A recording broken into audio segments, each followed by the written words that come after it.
สวัสดีครับก็ผมจงสุวัฒน์อังคสุวรรณสิรินะครับเป็นผู้บริหารของ SAC Gallery นะครับแล้วก็วันนี้เราอยู่กับพี่พิชัยนะครับในกิจกรรมของนิทรรศการ A Disproportionate Burden นะครับแล้วก็วันนี้เราได้รับเกียรติจากคุณอลิสโบโนนะครับcurator แล้วก็เป็น director ของ Art Residency ด้วยนะครับก็วันนี้คุณอลิสไลฟ์ตรงมาจากโปรตุเกสนะครับลิสบอนแล้วก็พี่พิชัยก็อยู่ที่สตูดิโอนะครับนิทรรศการของเราตอนนี้เปิดให้เข้าชมได้นะครับก็สามารถที่จะนัดเข้ามาได้หลังไมค์ได้ตลอดเวลาเลยนะครับวันนี้จะดำเนินรายการเป็นภาษาอังกฤษนะครับแล้วก็ผมจะรับบทบาทเป็นผู้แปลให้ด้วยนะครับแต่ว่าเพื่อไม่ให้โฟลว์ของไลฟ์นี้ตะกุกตะกักเกินไปนะครับผมก็ขออนุญาตแปลสรุปสั้นๆเฉพาะในเนื้อหาหลักนะครับแล้วก็อาจจะไม่ได้แปลตรงตัวทุกคำนะครับผมจบมาเป็นคำถามเฉยๆนะครับผมก็เดี๋ยวยังไงจะขอเริ่มเป็นภาษาอังกฤษเลยนะครับแล้วก็ถ้าเกิดใครอยากให้ย้ำตรงไหนหรือว่าซ้ำตรงไหนก็สามารถที่จะเขียนคอมเมนต์เข้ามาได้ตลอดนะครับวันนี้เราอยู่ด้วยกันประมาณ45นาทีนะครับ Hi Alice, thank you very much for joining us today. I would like to introduce myself again. I'm Jong Suwat, director at SAC Gallery. And this talk is part of the program for Pichai's exhibition, A Disproportionate Burden, which is now on view at SAC Gallery. We are, despite the semi-lockdown, we are open by appointment only, and anyone listening to this are welcome to make an appointment with us. Alice here is calling us directly from Portugal, Lisbon, sunny Lisbon. So thank you very much for your time and for waking up so early to be with us today. Could we start by having you introduce yourself a little bit so the people here in Thailand can get to know more about you?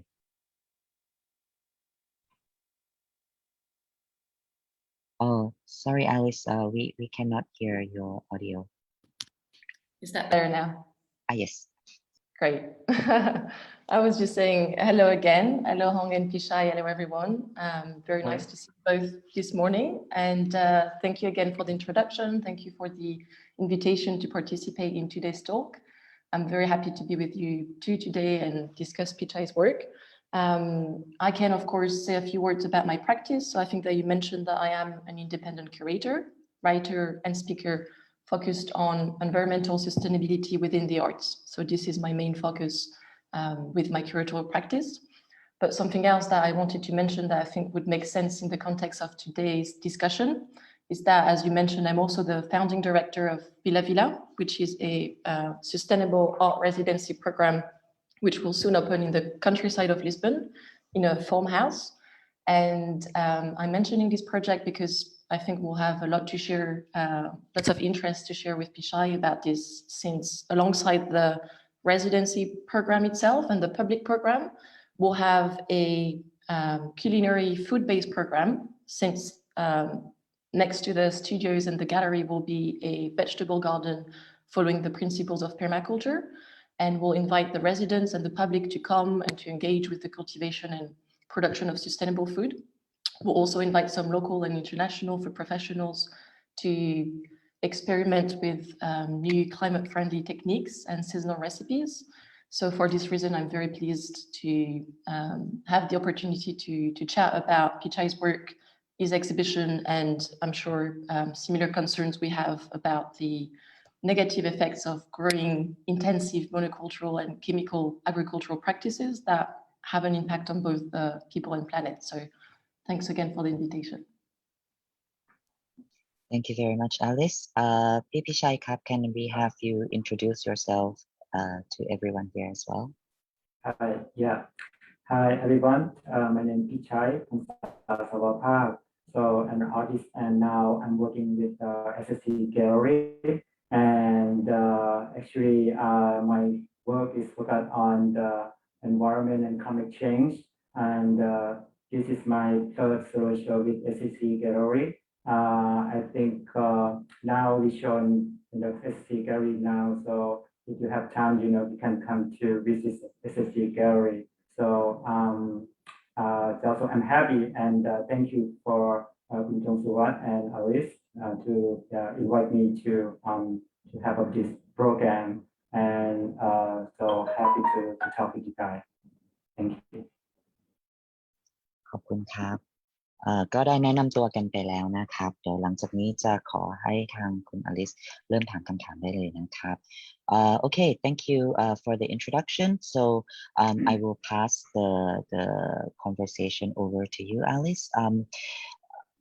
Pichai has prepared some images, so I will be sharing from my screen photographs as and when he answer those questions. So if you would like me to go back or forward on any images, please feel free to do so. We are quite informal in this talk. All right. Great, thank you very much. We will indeed, I think it will be easier to speak, of course, about Pichai's work and the content of the exhibition with some images in front of us. So thank you very much for providing them. My first question,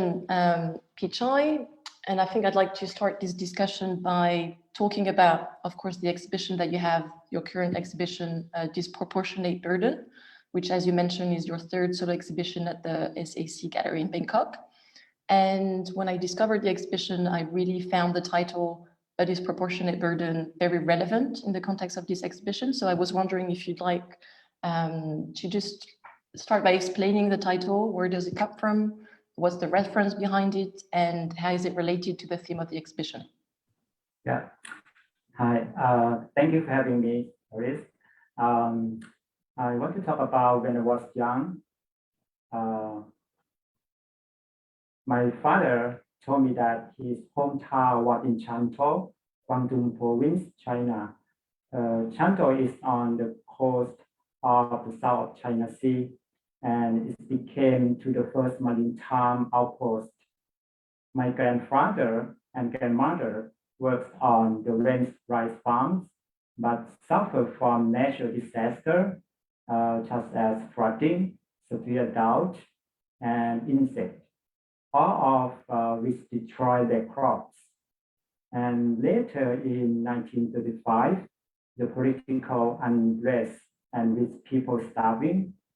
my father's siblings decided to leave and became refugee to Thailand. And then when my father learned from them about a happier life in Thailand, he also decided to come to Thailand, initially by junk to Penang, Malaysia, then by taking a bus across the border to Sadao district in Songkhla province in the south of Thailand, where his brother and his sister were living. So I named my exhibition A Disproportionate Burden as a way to honor the life of my father as a farmer when he lived in China. This means the burden placed on the farmers to support themselves while facing immense difficulties and the expectations of society to feed the country. So I wanted to convey the inequality in the responsibility placed on farmers, such as the pressure they face in light of increasing globalization of agriculture. Yeah. Wow, I think it's great that you're sharing a personal story and that you're bringing your own memories and family anecdotes onto the exhibition. I always find it very inspiring to see artists use this source as a source of inspiration. And as I said, I think it's a really relevant title, but we'll have other chances to talk about how relevant it is in that exhibition and go further into what exactly is the life of those farmers in Taiwan, but also around the world. My second question was more about the content of the exhibition itself. And I think that's when it becomes useful to look at the work itself. You also mentioned that the exhibition is available, well, is accessible and can be visited by appointment. If I'm not mistaken, there is also an online version of the exhibition on Artsy. So for those who cannot physically Yes. go to see the exhibition, it's an opportunity to look at the documentation of the work. So when I was going through the work that you've included in the exhibition and, you know, always looking at the description and the captions. Oh, sorry, Alice, your audio is lost. I'm sorry, is that better now? Yes, you're back with Okay. us. Just tell me if that happened again. I was just saying how I remember when I became familiar with the exhibition and I was going through the artwork that you've included in the exhibition and looking at the captions and the list of materials, trying to understand how the artworks have been produced. I was struck by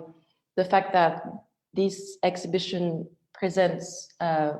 different series of both paintings and works on paper that are abstract. But on one side, you have artworks that use quite traditional media, such as oil on canvas and printing ink on paper. And on the other side, you also have used much less conventional media, such as those chemicals that are used in agriculture. That includes herbicides and pesticides. So I was wondering, I was very curious to know how, as an artist, did you manage to work with such toxic materials? What was the process like? And was it any different with working with non-toxic materials? Oh, well, I have to say, when you have money, you are willing to spend your money, right? Or like when you're gonna buy a fruit or vegetables at the supermarket, you want to choose those fishes with a beautiful skin or no blemishes, right? Or when you have a buffet food, you want to eat as much as you can, right? I think these are aspects of consumerism that catalyze productivity, increase the amount of chemicals used in agriculture to speed up the production to meet the demand and get beautiful produce. Therefore, in this exhibition, I created artwork by using traditional materials such as acrylics, oil, printing ink, but I also reduced my reliance on those and focused on using chemical only. In my work in this exhibition, I wanted to present the idea that if you do something more or something less, the result is the same. And the result may be beautiful, more valuable than we use traditional methods. It was a challenge to use just toxic materials like a pesticide, herbicide, but I wanted to present in my work the essence of the problems that farmers face. Yeah. That makes a lot of sense. And I like what you say about using two different types of materials, one toxic, one non-toxic, more traditional. And then you're saying that the viewer cannot really see the difference and cannot differentiate whether you've used a toxic or a non-toxic material as a metaphor for those fruits and vegetables that use or do not use pesticides and herbicides, right? Yeah. Interesting. Hi, I'm so sorry. We had a little bit of technical problem on our side, so I was lost for half of the second question. But nonetheless, I will try to catch up with the what's already been said. Luckily, I have the answer in front of me here. ก็เดี๋ยวยังไงพี่พิชัยช่วยเสริมให้ด้วยนะครับพอดีว่าทางทีมงานเราหลุดไปช่วงนึงเลยอาจจะแปลในส่วนของที่2ได้ไม่ดีเท่ากับถ้าเกิดว่าให้พี่พิชัย เล่าให้ฟังสักหน่อยนะครับก็สำหรับคนที่เพิ่งตามเข้ามาติดตามนะครับก็มีคำถามจากทางคุณอลิสคำถามแรกนะก็คือว่านิทรรศการนี้เป็นมายังไงทำไมเราถึงตั้งชื่อนี้นะครับก็ Disproportionate Burden เนี่ยก็เป็นชื่อที่ในส่วนหนึ่งคือการตั้งเพื่อให้เกียรติคุณพ่อของพี่พิชัยใช่ไหมครับที่เดินทางมาจากสัวเถาครับแล้วก็เป็นการที่พูดถึงแรงกดทับแล้วก็เรียกว่าความกดดันจากเกษตรกรที่ต้องแบกรับอะไรหลายๆอย่างไว้นะครับผมแล้วก็ในส่วนของคำถามที่2ในเรื่องของการทำงานตรงนี้พี่พิชัยช่วยเล่าเพิ่มเป็นภาษาไทยให้แบบสั้นๆได้ไหมครับว่าที่ตอบไปเมื่อกี้มีอะไรบ้างครับครับก็คุณอาริสก็ถามว่าในงานนิทรรศการครั้งนี้ครับเขาสังเกตว่ามันจะมีงานที่เป็นงานเหมือนกับtraditional เนาะก็คือใช้อุปกรณ์เครื่องมือเครื่องใช้ทางด้านวิจิตรศิลป์ใช่ไหมครับมีสีอะคริลิกมีมือพิมพ์อะไรอย่างเงี้ยครับแต่ว่ามันจะมีงานอีกส่วนหนึ่งซึ่งมันไม่เหลือเครื่องมืออุปกรณ์นั้นเลยก็คืองานชุดที่เป็นใช้สารเคมีครับนะฮะซึ่งเขาก็มีการตั้งคำถามขึ้นมาว่าการทำไมเราถึงเลือกใช้ชิ้นงานนะครับที่มันเริ่มน้อยตัดทอนน้อยลงตัดทอนเรื่องอุปกรณ์เกี่ยวกับงานวิชวลน้อยลงครับมากลายเป็นเรื่องของการใช้ท็อกซิกที่มันเพียวขึ้นมาอย่างนี้ครับซึ่งอันนี้ก็ผมก็ตอบว่าจริงๆก็คือพยายามยกคำกล่าวหรือคนคำกล่าวของทุกคนที่เคยรู้สึกกับมันนะครับอย่างเช่นเวลาเรามีเงินใช่ไหมเราก็อยากจะใช้จ่ายซื้อโน่นซื้อนี่หรือว่าเวลาเราไปซื้อผักซื้อผลไม้ที่ตลาดนะเราก็อยากจะซื้อของที่สวยใบสวยผักสดนะฮะทุกอย่างต้องดูเพอร์เฟกต์เราก็ถึงจะซื้อใช่ไหมฮะหรือไม่ก็เวลาเรากินพวกอาหารบุฟเฟ่อย่างเงี้ยครับเราก็อยากกินเท่าที่ท้องเราจุได้นะก็คือกินเท่าไหร่ต้องเอาให้อิ่มนะฮะซึ่งวิธีการแบบนี้มันเหมือนกับเป็นลักษณะของการบริโภคนิยมนะครับซึ่งมันทำให้เหมือนกับเป็นตัวเร่งนะครับกระบวนการผลิตนะฮะให้มีความเร็วขึ้นนะครับแล้วก็จำนวนมากขึ้นนะฮะซึ่งส่งผลแน่นอนกับการใช้สารเคมีของพวกเกษตรกรนะครับที่เขาต้องเร่งทำให้ทันกับทางตลาดต้องการนะครับนะฮะนี่ก็จะเป็นลักษณะเกิดประมาณนี้ครับขอบคุณครับ Okay, back to you, Alice. Thank you. So my third question actually continues on this discussion of the use of toxic materials, because automatically, as curators, I do care about the environmental impact of our practices as art curators, as artists and other art professionals. I cannot help but think, of course, of the impact that those materials, toxic materials, the chemicals that are used by farmers have an impact on both people's health and on the environment. And this is something that you, of course, criticize in the exhibition, highlighting the dangerous aspects of those materials being used for the life and the health of those farmers. So I was wondering, how did you practically manage to use those products in a way that was sensitive to you and to the environment? Oh, thank you. In long-term scale, farmers have been looking for the new ways to protect their crops from insects and pests in the advanced agriculture. When the earliest known pesticide being based on drying plant leaves, which was used by Persians as earlier as 400 BC. So, and later chemicals contain arsenic, sulfur, or copper become popular, and the French developed a mix of copper sulfates and lamb to protect their grape wines. So, but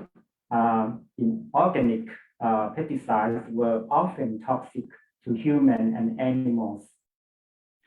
And then in the 1940s, chemical companies started to make and sell pesticides, but thought innaturally effective they have longer-term side effects, and often the farmer who use these products suffer the most from the side effects. They got ill, have sexual dysfunction, and often die of cancer or other disease. And then, by the way, many organizations in Thailand have been campaigning against to use dangerous chemicals in many years. That made me decided to create this series to record the danger and the pressure experienced by farmers. During creation of this work, I had to protect myself by wearing the Thai mask like a farmer use. However, the severe chemicals also passed through the mask into my respiratory tract. This caused me to feel ill, and I went to hospital several times, taking me, taking what I thought, and this precaution is make me understood the own saying that what you can't see can hurt you.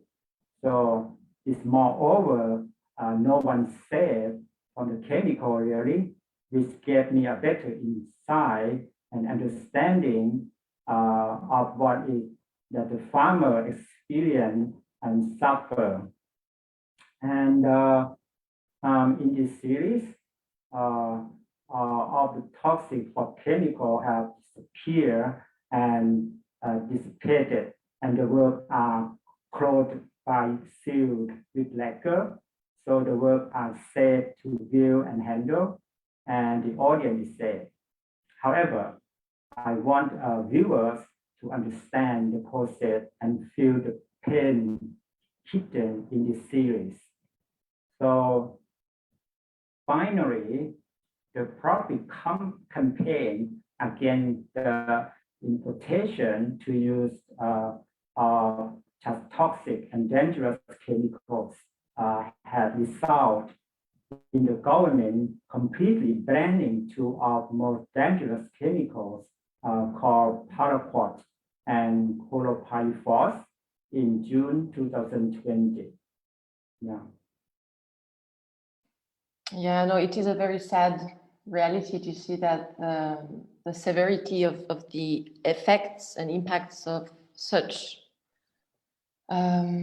intensive ways of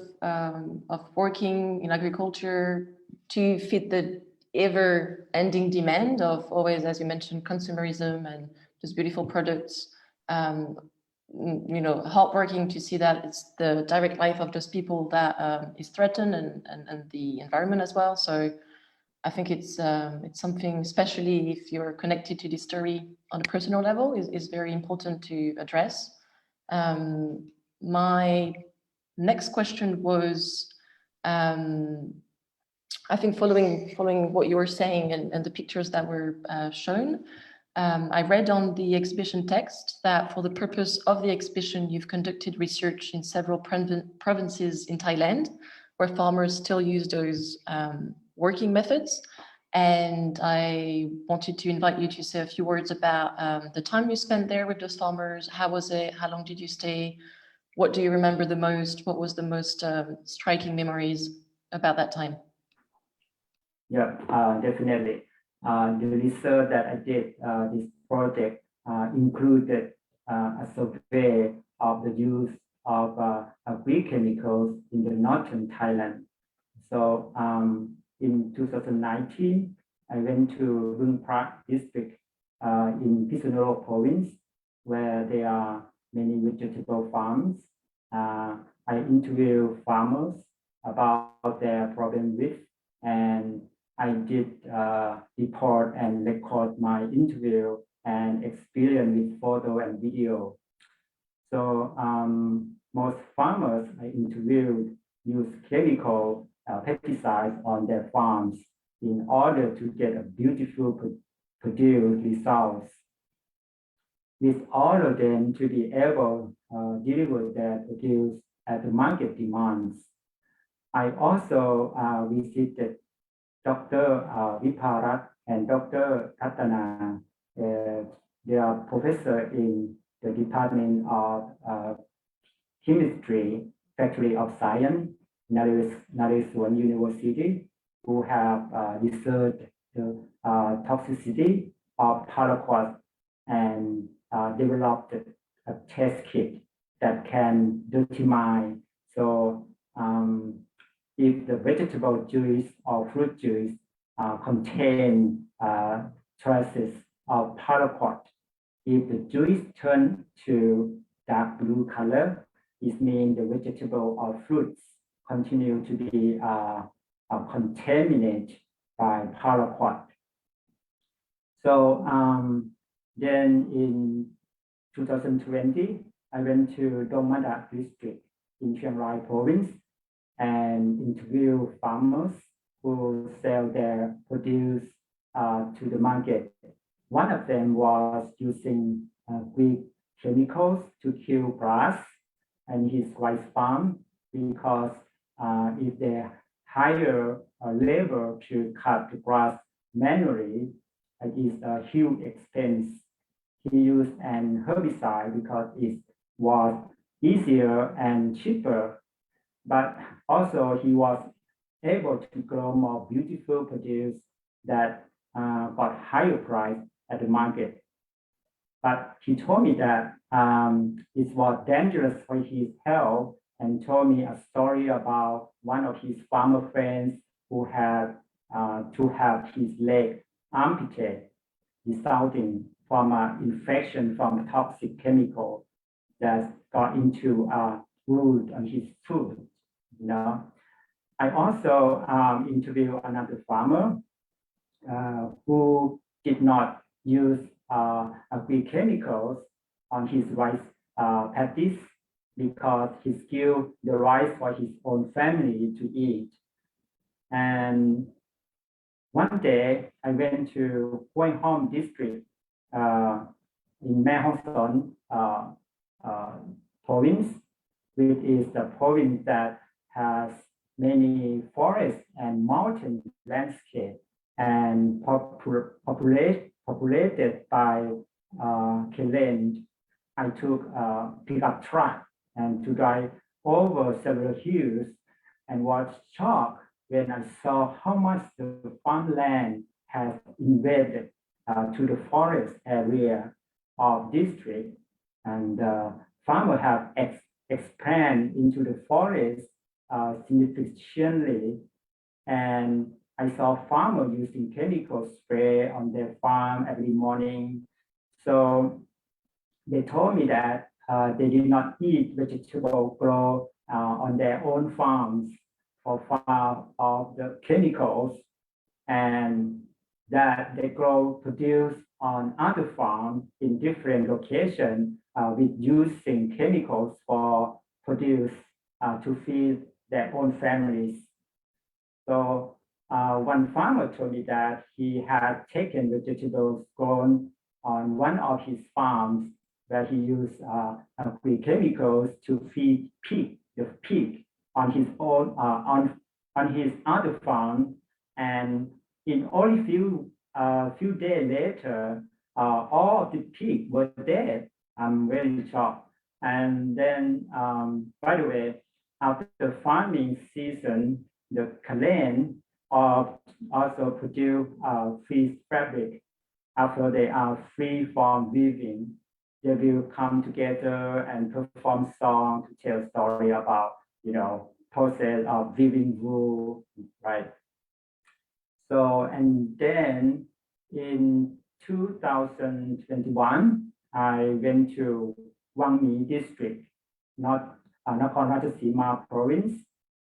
which is the home of hundreds of large commercial rose farms, and which is a major source for marketplace for roses in the country, as well as for export. So there is a huge demand for the roses. They are used for wedding, funerals, and other Thai traditional events. One of the farmer I interviewed, he told me that he still use a chemical on his farm because he needs to grow and produce flowers with more beautiful petals, which he can sell for higher price in the market. So that day, I also did a workshop on that farm by cutting and crushing the fresh roses to, create my artwork there. Yeah.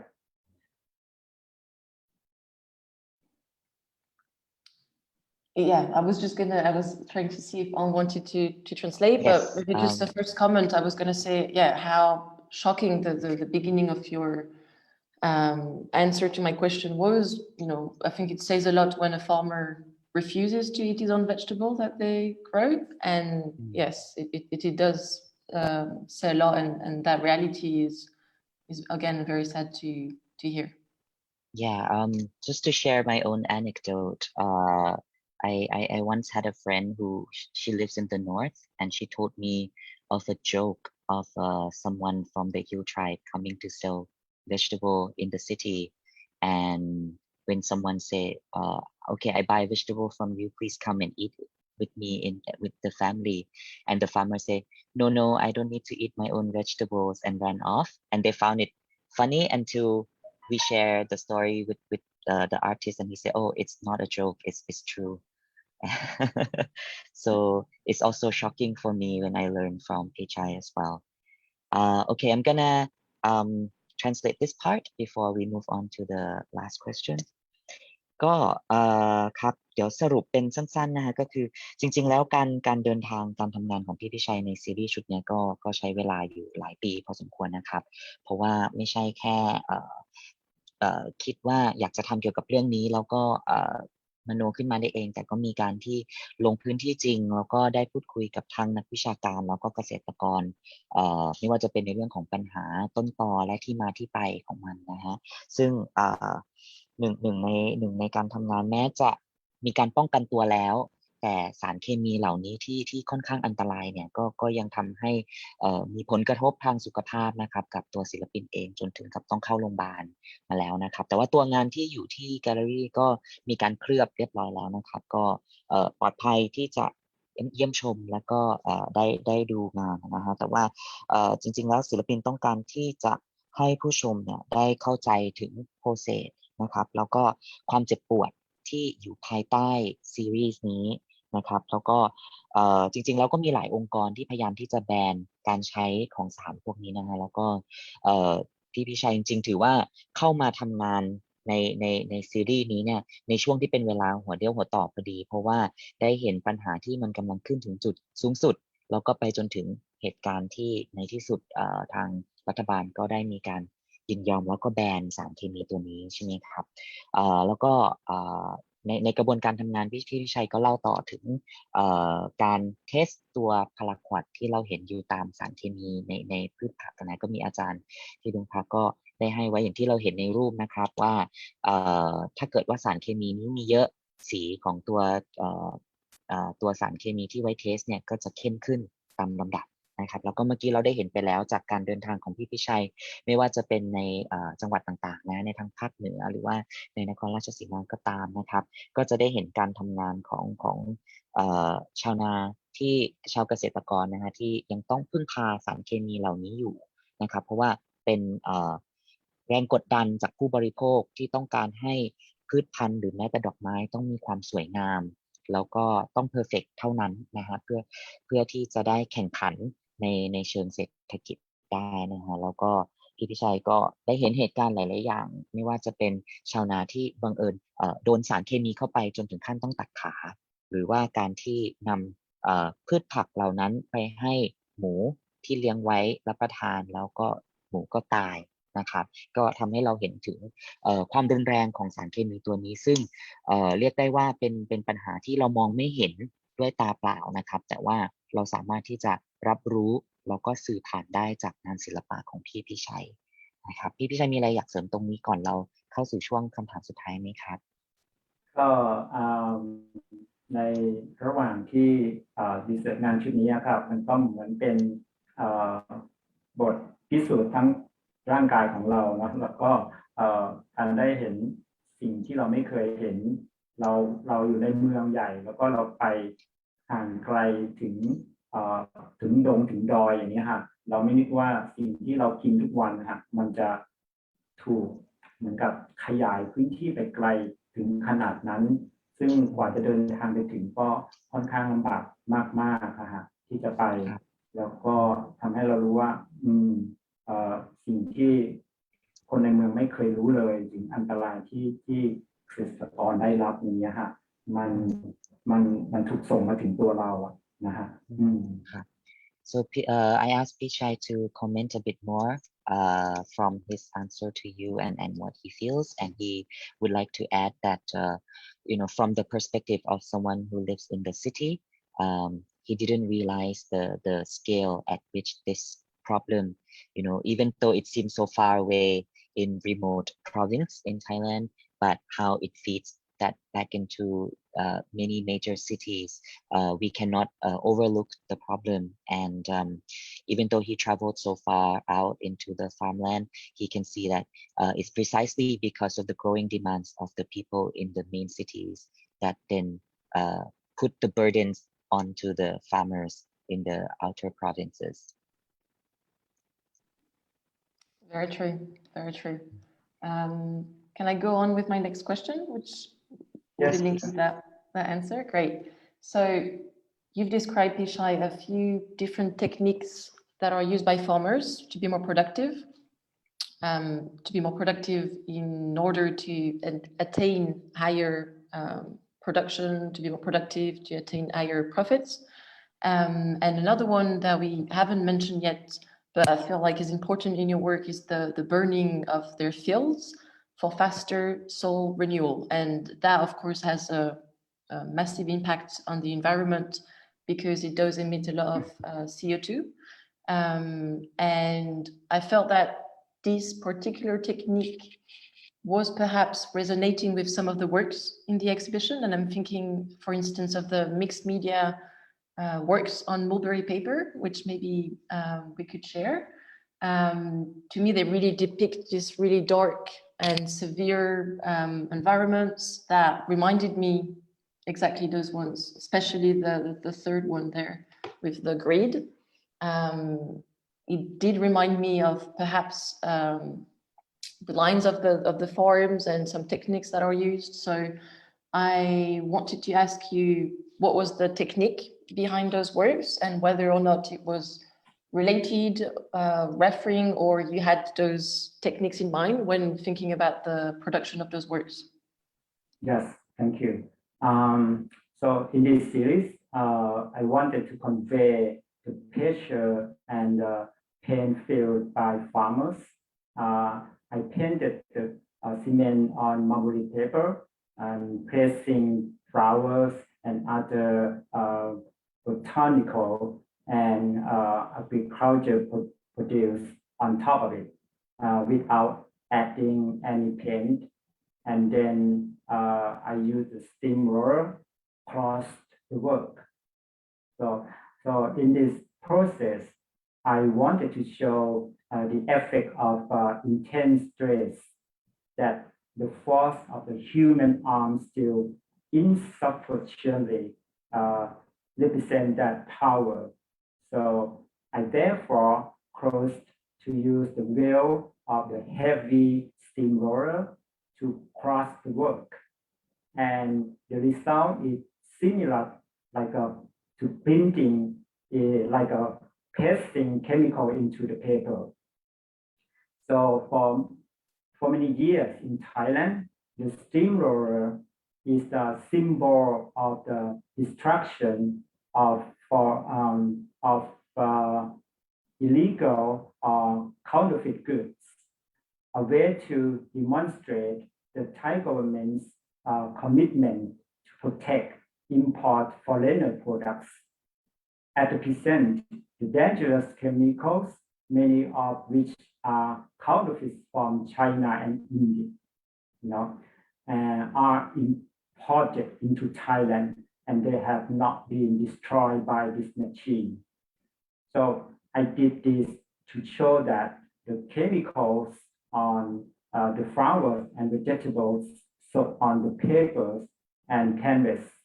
and also to convey the pleasure that the farmers got from farming. So after I crush and press the botanical and agriculture produce, I let it dry in the open air and then painted paraquat in line form with the line. The line is presenting the rows of crops in a farmer's field that I saw and felt while I walked in them. So finally, the cement etched by the paraquat turned dark brown or black, and the etched paper turned green, which is the actual color of the paraquat chemicals, while the unetched part of the work stay white. So the paraquat is only yellow-type when the first touching on the paper. So, but one crossed and sealed with the lacquer, it does not represent any harm when viewed on handle. So also it's no risk to the audience. Yeah, this is my process. Thank you for sharing. Very interesting. My last question of today's discussion was I guess looking at another work, and I think it's another quite powerful work of yours that is in line with what you describe of representing this pain and suffering caused by those organic agricultural techniques on farmers. I'm thinking of the one with the black distorted faces that really, or again, very powerful work that conveys a lot of emotions. But then I also noticed that some of the other artworks in the exhibition were much more colorful, especially the series that you described with the flowers, the roses.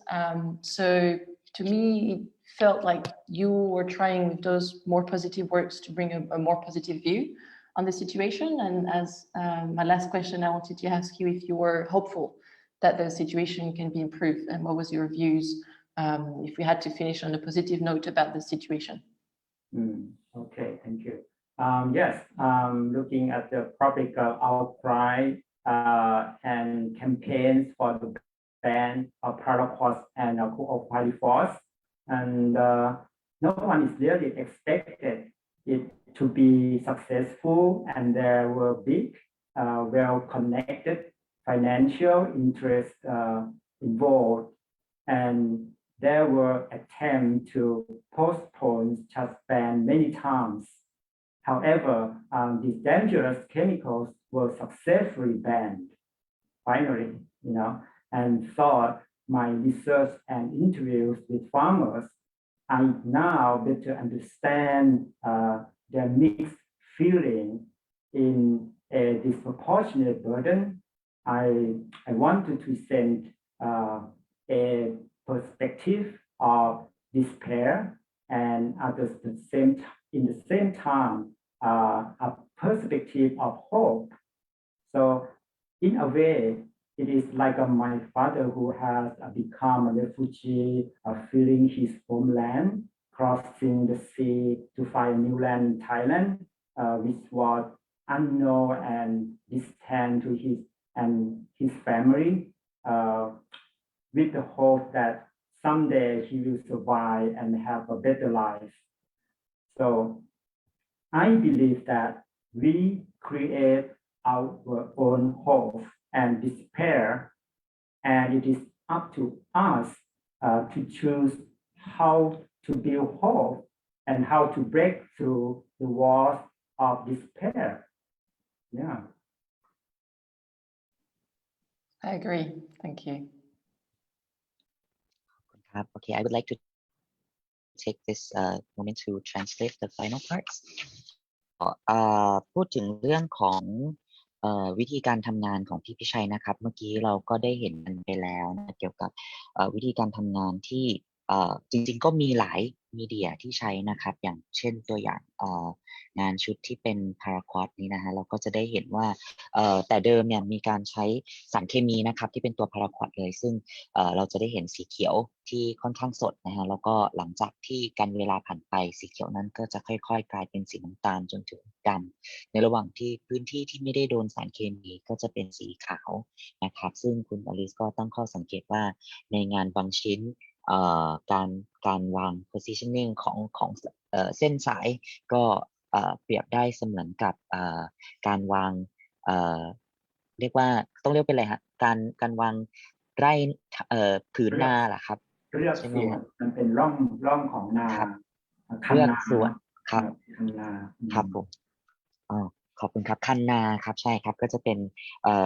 ซึ่งเขาก็สามารถมองเห็นแล้วก็รับรู้ได้ทันทีว่างานชิ้นนี้นอกเปลี่ยนแปลงในเชิงสารเคมีแล้วเป็นการที่พูดถึงชาวเกษตรกรแล้วก็คันนาด้วยนะครับแล้วก็พี่วิชัยก็ได้มีการพูดถึงวิธีการทำงานที่ใช้สตีมโรลเลอร์นะฮะหรือว่ารถบดนะครับซึ่งแต่เดิมเนี่ยในยุคที่รัฐบาลพยายามที่จะปราบเทปผีซีดีเถื่อนนะฮะก็ได้มีการทำ PR stunt โดยการเอาซีดีมาวางแล้วก็เอารถบดเนี่ยบดทับเพื่อเป็นการบอกว่าได้ถูกทำลายไปแล้วนะครับแล้วก็เป็นการคำมั่นสัญญาของรัฐบาลว่าจะปราบมันแต่ว่าก็อาจจะใช้เวลานานแล้วก็เป็นต้องมาถกกันว่าทำได้จริงไม่จริงนะครับซึ่งตรงนี้เนี่ยทางศิลปินก็ได้นำเทคนิคเดิมเนี่ยกลับมาใช้เพื่อพูดถึงสารเคมีที่อยู่ในผักนะครับแล้วก็ใช้วิธีการบดเพื่อพูดถึงการทำลายนะฮะแต่ว่าอีกแง่ก็เป็นการพูดถึงพลังงานหรือแรงกดนะครับที่กดทับลงไปบนเกษตรกรด้วยเช่นกันนะครับแล้วก็ท้ายที่สุดนี้คุณอลิสก็ได้มีการตั้งข้อสังเกตนะฮะว่าในงานหลายๆชุดในงานหลายๆชิ้นของพี่พิชัยมีความค่อนข้างดาร์กแล้วก็มีสีสันที่ค่อนข้างจะมนนะฮะแต่ว่าในขณะเดียวกันก็มีงานหลายๆชิ้นนะครับยกตัวอย่างชิ้นนี้เป็นต้นหรือว่าจะเป็นชิ้นสีเหลืองนี้ก็ตามแต่นะที่ยังมีความสดใสอยู่แล้วคุณอลิสก็ถามถึงความ positive ว่าจริงๆแล้วเรามีความหวังในด้านนี้ไหมซึ่งพี่พิชัยก็ได้พูดถึงนะครับว่าเราเป็นเหมือนคนที่ต้องสร้างความหวังให้กับตัวเองนะครับแล้วก็ต้องทำลายกำแพงที่เป็นแรงต้านของเราไปเพื่อสร้างโอกาสแล้วก็ความหวังให้เปรียบเสมือนคุณพ่อของพี่พิชัยที่ตอนนั้นที่อพยพมาจากเมืองจีนนะครับมาในพื้นที่ที่ไม่รู้จักนะฮะแต่ว่าก็มาเดินทางมาเพื่อสร้างความหวังแล้วก็สร้างอนาคตที่ดีกว่าให้กับรุ่นลูกรุ่นหลานนะซึ่งพี่พิชัยก็หวังเช่นเดียวกันครับจากงานศิลปะนี้นะฮะก็จะสามารถที่จะสร้างแรงบันดาลใจแล้วก็ความหวังให้กับทุกคนได้นะครับก็อันนี้เราอยู่ในช่วงสุดท้ายแล้วนะครับถ้าเกิดว่าใครฟังอยู่แล้วมีคอมเมนต์นะครับก็สามารถที่จะคอมเมนต์เพื่อมาพูดคุยกับเราเพิ่มเติมได้นะครับแล้วก็ในโอกาสนี้พี่วิชัยเองก็มีเตรียมคำถามย้อนกลับไปทางคิวเรเตอร์เหมือนกันนะเดี๋ยวเราจะมาฟังคำถามของพี่วิชัยกันด้วยนะครับ so Alice that is we are coming to the final part of the talk now we have about 10 minutes left I have invited everyone listening now to leave some questions in the comment, but also Pichai has prepared a few questions for you. So we will go ahead and ask those questions.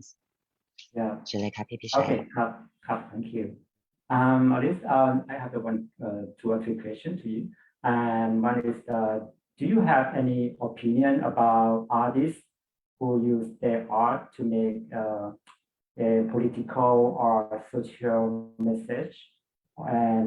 do collectors and museums acquire just artwork? It is a good question. So about the first part of the question, I am indeed, I do have an opinion on artists who use their art to convey such messages, since I am myself independent curator who address those notions of the environmental impact of our activities as humans, but also linked with social, economic, political issues, which to me are all interrelated. So naturally, when I conceive exhibitions and I work with artists who share the same views on those topical issues, I am always interested in working with such artists and in being in discussions with them, learning from them and their research, such as today's discussion.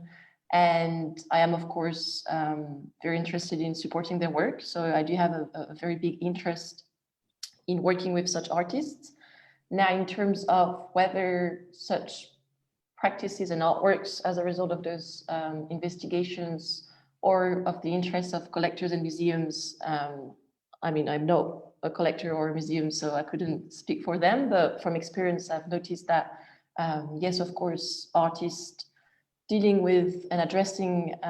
those very important urgent concerns have a voice and are heard within this more market or academic institutional context. And I'm very happy to see that some very successful artists who are carrying those messages are selling their works and are having museum exhibitions and so on. So definitely there is room for such practice to be successful in those terms. Okay, next. My next question is,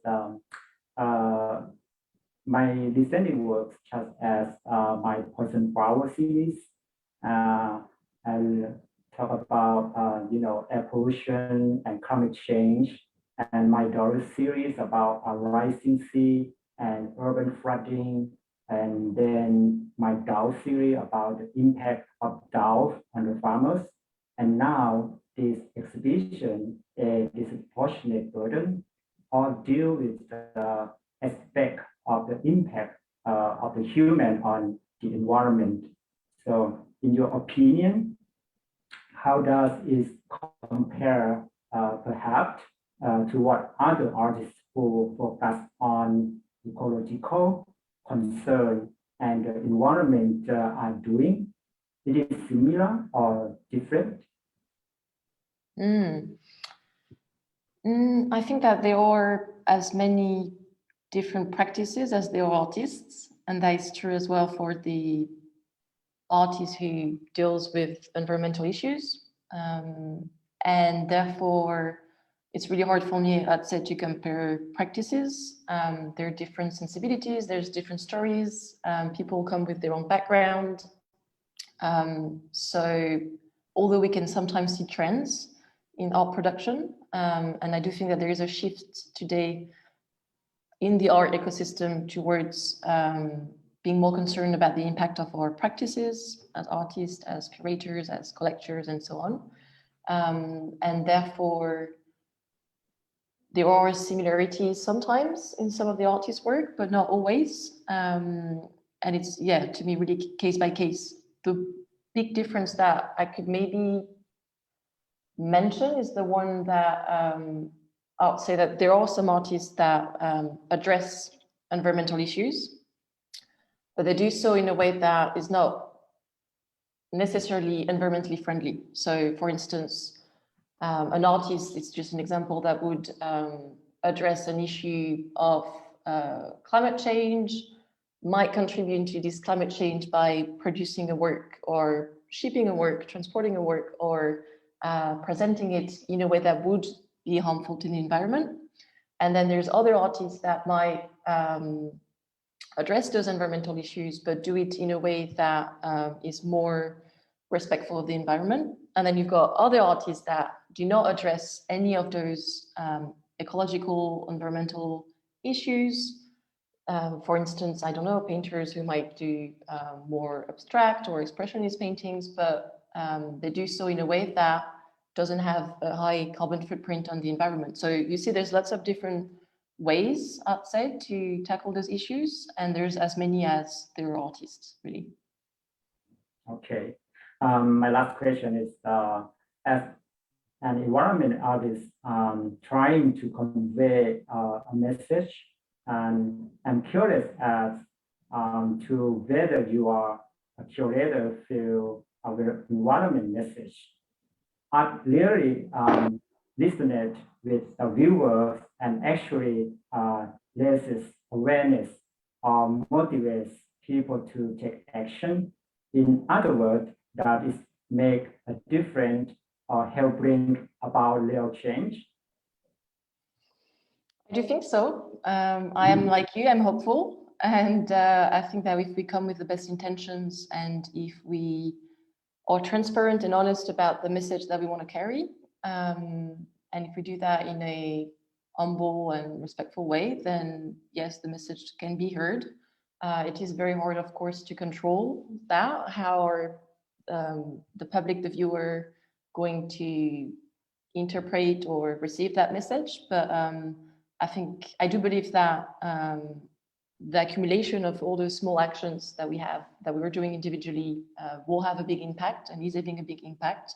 We're already starting to see the beginning of it. This shift that I was talking about can be seen on every levels of the art world. And that ultimately has an impact on the public itself. And there was a American research, I think last semester, that was published, and that showed that the interest in museums to receive and to present exhibitions about climate change is increasing. So ultimately, I think that the public is interested to see exhibitions that talk about our everyday lives, and today environmental issues are taking a big part of it. So I do think that it's important that those things are being reflected into the art production and the art exhibitions that are being presented today. Thank you. Thank you very much, Alice. That is all the time we have for today. I'm just gonna quickly wrap this up in Thai and then I'll finish off again in English for all of us ครับก็ตอนนี้เรามาถึงช่วงสุดท้ายแล้วนะครับแล้วก็พี่พิชัยได้มีการถามคำถามไป3คำถามนะครับซึ่งน่าสนใจมากๆแล้วก็จริงๆหวังว่าทอล์กนี้มันจะได้ยาวกว่านี้นะครับเพราะยังเพิ่งเริ่มเองนะครับก็ในคำถามข้อที่1ที่เกี่ยวกับเรื่องของอาร์ติสต์นะที่ทำงานในเชิงของการเมืองหรือสังคมนะครับคุณอลิซเองก็ให้ความเห็นว่าตัวเขาเองก็มีความสนใจเช่นเดียวกันนะครับแล้วก็เชื่อเหลือเกินว่ายังมีอาร์ติสต์ที่ยังสามารถทำงานในหัวข้อตรงนี้ได้อีกหลายคนนะครับพี่พิชัยเองเมื่อเทียบกับงานของศิลปินอื่นๆนะฮะทางคุณอลิซเองก็บอกว่าจริงๆแล้วอาจจะยากที่เราจะเทียบศิลปิน1คนต่ออีก1คนนะเพราะแต่ละคนก็มีประวัติศาสตร์แล้วก็เรื่องราวของตัวเองที่อยากจะบอกเล่านะครับแต่ว่าศิลปินที่ทำในเชิงของอนุรักษ์เนี่ยก็มีทั้งที่พูดถึงเรื่องอนุรักษ์แล้วก็การทำงานก็คำนึงถึงการเป็นมิตรต่อสิ่งแวดล้อมมากขึ้นด้วยนะรวมไปถึงไม่ว่าจะเป็นการขนส่งงานที่เลือกใช้วิธีชิปปิ้งหรือว่าอะไรที่อาจจะดูแล้วเป็นมิตรต่อสิ่งแวดล้อมมากกว่านะครับในระหว่างที่ศิลปินบางคนที่พูดถึงเรื่องของการเป็นมิตรแต่ว่าในวิธีการทำงานหรือกระบวนการทำงานอาจจะไม่ได้คำนึงถึงการช่วยลดภาระต่อสิ่งแวดล้อมและโลกของเรานะครับก็อันนี้ก็เป็นอย่างหนึ่งที่เขาอยากจะฝากให้เราเปิดมุมมองแล้วก็ดูวิธีสำรวจกระบวนการทำงานของเราในมุมมองใหม่ๆด้วยนะครับแล้วก็ท้ายที่สุดนี้พี่พิชัยถามว่าคิดว่าศิลปินที่ทำงานในเชิงชี้ถึงปัญหาสังคมหรือสิ่งแวดล้อมแบบนี้จะสามารถสร้างการเปลี่ยนแปลงได้จริงหรือไม่นะครับคุณอลิซก็บอกว่าเขาเชื่อว่าสามารถที่จะเปลี่ยนได้นะแม้จะใช้เวลานานนะครับถ้าเกิดว่าเรามีความถ่อมตัวแล้วก็มีความเคารพในการสื่อสารซึ่งกันและกันนะครับเขาก็เชื่อว่าเราจะสามารถสร้าง impact ได้นะซึ่งตอนนี้เขาก็ได้เริ่มเห็นแล้วอย่างเช่นตอนนี้ก็มี research จากที่อเมริกานะครับที่พูดว่าในพิพิธภัณฑ์แล้วก็มิวเซียมต่างๆเนี่ยตอนนี้ก็เริ่มที่จะสร้างโปรแกรมที่เป็นนิทรรศการที่เกี่ยวกับ environment เพิ่มขึ้นนะครับซึ่งก็เป็นสัญญาณตอบรับว่าประชาชนทั่วไปเองก็ให้ความสนใจกับเนื้อหาเรื่องราวที่เกี่ยวกับeveryday นะครับเรื่องเกี่ยวกับทุกๆวันซึ่งหนึ่งในนั้นตอนนี้ก็แน่นอนว่าเป็นเรื่องของ environment ด้วยนะครับก็วันนี้เราสนุกมากๆแล้วก็ได้เวลาแล้วก็ความรู้จากทั้งที่พี่ชัยและคุณอลิซไปมากมายนะครับแล้วก็ถ้าเกิดว่าใครมีคำถามอะไรเพิ่มเติมสามารถส่งถามเข้ามาได้นะฮะแล้วถ้ามีอะไรที่เราตอบได้เราจะกลับมาตอบให้ในโอกาสต่อไปนะครับThank you very much Alice for your time today I wish the talk was longer there is so much more we would like to ask from you, and I'm very sure that Thailand and our art scene can use new ideas and new eyes and new voice here. So we hope that when we can travel again, we can welcome you here in Thailand and help hopefully bring you to discover more Thai artists and how we contribute to the conversation about the environment and the climate. I'd love to. Thank you So, very much for the introduction. Yes. Thank you. And thank you also to Pichai for your time today. And once again, this is a talk program, which is part of A Disproportionate Burden, which is an exhibition that is on view now at SAC Gallery. You can come to view by appointment. You can message us on all of our channels, Line, Instagram, Facebook, YouTube, email, website, you name it. We are waiting for you on every channel. So thank you once again to Alice, and hopefully we meet you in person next year soon somehow. Yeah, thank you. Thank you, Alice. ขอบคุณครับ ครับ. Thank you. Nice to meet you. Nice to meet you. Thank you.